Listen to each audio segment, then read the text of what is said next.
दिल्ली में तो कांग्रेस महाराष्ट्र और झारखंड के लिए पूरी तैयारियां कर रही है, और महाराष्ट्र और झारखंड उसके लिए सबसे ज्यादा इंपॉर्टेंट इसलिए है कि ये इस साल के आखिरी चुनाव हैं और उसके बाद अगले साल उसे दिल्ली और बिहार के चुनाव में जाना है। ये दिल्ली और बिहार के चुनाव ऐसे हैं जो 2014 में जब मोदी सरकार आई थी और जिस वक्त वो सबसे ज्यादा ताकतवर थी, उसके बाद बिहार और दिल्ली में वो अपनी सरकार नहीं बना पाए थे मोदी जी। तो वहां पे अब जब इंडिया गठबंधन इतना मजबूत हो गया है तो उसके लिए ये बड़ा अहम है कि वो महाराष्ट्र और झारखंड में अच्छा प्रदर्शन करे और फिर अगले साल की तैयारी करे।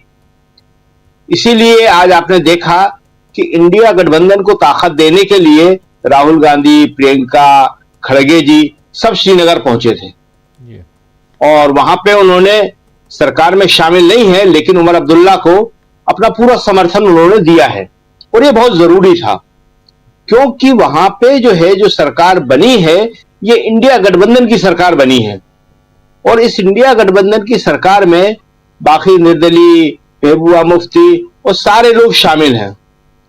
और ये जो सरकार है वहां पे है तो अभी आधी अधूरी, क्योंकि स्टेटहुड नहीं है, पूर्ण राज्य का दर्जा नहीं है और ये जो है।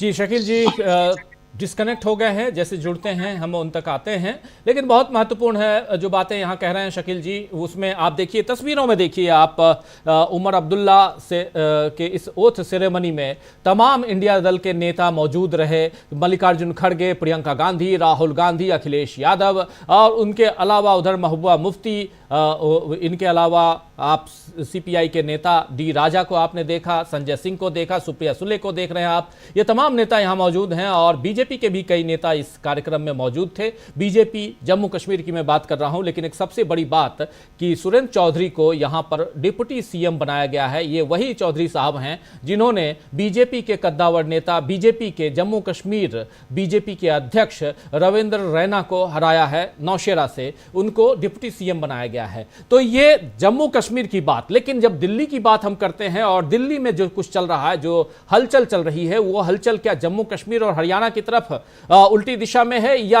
आगे आने वाले चुनाव की दिशा में है, इसकी चर्चा हम कर रहे हैं। और इस बीच ये उमर अब्दुल्ला का ये ट्वीट देखिए जिसमें लिख रहे हैं, जो ऑफिस में हैं वो उन्होंने ऑफिस संभाल लिया है और लिख रहे हैं आई एम बैक, मैं वापस आ गया हूं, I am back.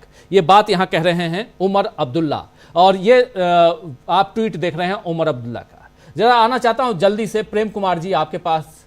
Prem Kumar ji, घटनाक्रम में तेजी से बदलाव। शकील जी आ गए, चलिए शकील जी अपनी बात पूरी कीजिए प्लीज। हाँ, तो हम कह रहे थे कि जम्मू कश्मीर में ये चुनाव है और उसके जो नतीजे हैं वो कांग्रेस और इंडिया गठबंधन के लिए बहुत ही हिम्मत देने वाले हैं, क्योंकि वहां पे मोदी जी ने जिस तरह चुनाव लड़ा था वो ये बता रहे थे कि चाहे कुछ हो जाए मैं यहां सरकार बनाने की पूरी कोशिश करूंगा, लेकिन जनता ने उसको पूरी तरह नकार दिया। इसीलिए आज 3 बड़े नेता और सबसे बड़े नेता वहां पे कांग्रेस के पहुंचे थे और आपने देखा कि इंडिया गठबंधन के सारे नेता, हर पार्टी के जो भी इंडिया गठबंधन से जुड़े हुए सब वहां पहुंचे। और जो एक सबसे खास बात रही कि जो 2 पूर्व मुख्यमंत्री हैं वहां, दोनों वहां मौजूद थे, फारूक अब्दुल्ला और महबूबा, लेकिन तीसरे पूर्व मुख्यमंत्री जो हैं गुलाम नबी आजाद, वो कहीं नहीं दिखे। गुलाम नबी आजाद जो है आज मुंह छुपाए घूम रहे हैं। विश्वासघात करने के ये परिणाम होंगे उन्होंने कभी सोचा नहीं था। जिन नरेंद्र मोदी के साथ वो गए थे उन मोदी जी ने उमर अब्दुल्ला को बधाई दी, राजनाथ सिंह ने बधाई दी, उमर अब्दुल्ला ने उन्हें धन्यवाद दिया, लेकिन न तो गुलाम नबी आजाद उन्हें बधाई देने की हिम्मत जुटा पाए और न समारोह में पहुंचने की। ये एक बड़ा संदेश है कि चाहे कोई भी हो, अगर वो अपनी पार्टी से विश्वासघात करता है और दूसरों के साथ जाता है तो वहां भी उसे कोई पूछता नहीं है। 3-4 साल के अंदर, ज्यादा समय नहीं हुआ, और गुलाम नबी आजाद जैसे बड़े नेता खत्म हो गए। महाराष्ट्र की हम बात कर रहे थे, महाराष्ट्र में भी आप देखिएगा कि यही होगा। वहां भी कांग्रेस छोड़कर जाने वाले बहुत सारे नेता हैं।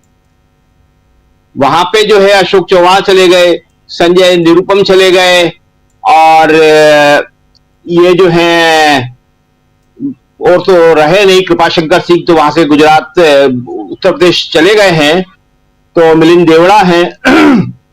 तो ये सारे जो हैं, अब देखना होगा कि इनकी वहां क्या स्थिति रहती है, क्योंकि महाराष्ट्र के अंदर अगर आप देखेंगे कि लोकसभा में महाविकास अघाड़ी ने बहुत अच्छा प्रदर्शन किया था जी। और इसीलिए जो है इस बार विधानसभा में उससे बहुत ज्यादा उम्मीदें हैं। वहां पे लोकसभा के चुनाव में बीजेपी सिर्फ 9 सीटों पर जीत पाई थी, 48 में से 9 में, जबकि 2019 के चुनाव में बीजेपी को 23 सीटें मिली थी, मतलब 23 से वो 9 पे आ गई। बिल्कुल। और 2024 के लोकसभा चुनाव में कांग्रेस जो है वो 13 सबसे ज्यादा सीटें, उद्धव ठाकरे को 9, और जो उद्धव ठाकरे के मुकाबले में एकनाथ शिंदे की पार्टी ये टूट के बने वो खाली 7। इसी तरह शरद पवार 8 और उनसे टूट के अजीत पवार गए 1। मतलब महाविकास अघाड़ी का जो मूल गुट है वो सब मजबूत है और जो इससे टूट के गए वो सब कमजोर है। इसीलिए जो है वहां पे कांग्रेस, उद्धव ठाकरे, शरद पवार इस टाइम जो है वो आत्मविश्वास से भरे हुए हैं। और आज जैसा कि आपने बताया कि वहां पे महाविकास अघाड़ी की सीट शेयरिंग की बहुत महत्वपूर्ण मीटिंग हो गई है और जो खबर मिली है उसमें काफी सीटों पर ये तय हो गया है कि हाँ कौन कहां से लड़ेगा। करीब 224-25 सीटें बता रहे हैं जहां पे बात कर ली गई है अभी तक, और 64 एक करीब की सीटें बची हुई हैं। तो ये एक बहुत अच्छा डेवलपमेंट है। इसी तरह वहां पे भी करीब करीब तय हो गया है झारखंड में भी कि कौन कितनी सीटों पे लड़ेगा। वहां पे जो गठबंधन है उसमें इस बार एक नया दल शामिल हो रहा है, CPI-ML, जिसने बिहार के चुनाव में भी अच्छा प्रदर्शन किया था, और बाकी 3 वही हैं, कांग्रेस है, झारखंड मुक्ति मोर्चा है और आरजेडी है। तो सबकी सीटें भी 2-1 कम 2-1 ज्यादा उतनी ही है, कोई ज्यादा फर्क नहीं है, सब करीब करीब उतनी ही सीटों पे चुनाव लड़ेंगे। और वहां पे भी एक अच्छी लड़ाई होगी, क्योंकि ये जो 2 राज्य हैं और ये 4 राज्य भी आप जोड़ लो तो वही राज्य एक ऐसा है कि जहां पे इंडिया गठबंधन के पास अपनी सरकार बचाने की चुनौती है, और उस चुनौती का मुकाबला करना थोड़ा हमेशा मुश्किल होता है अपनी सरकार बचाने का। जैसे महाराष्ट्र में महायुति के लिए मुश्किल होगा, ऐसे यहां पे भी इनको कड़ा संघर्ष करना पड़ेगा।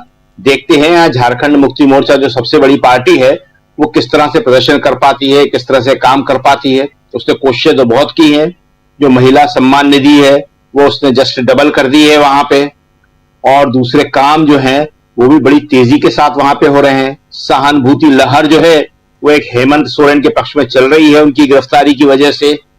तो ये सब चीजें एक अच्छी चीज है। और सहानुभूति लहर का हमने जिक्र किया तो ये भी बता दें कि सहानुभूति लहर जो है महाराष्ट्र में भी उद्धव ठाकरे के पक्ष में बहुत जोरदार चल रही है। महाराष्ट्र के लोग ये मानते हैं कि उद्धव सरकार अच्छी चला रहे थे और उन्हें गलत तरीके से हटाया गया। तो ये सहानुभूति लहर जो है महाराष्ट्र में भी है। तो देखिए अब क्या होता है। जी बिल्कुल, आप सही कह रहे हैं। महाराष्ट्र में भी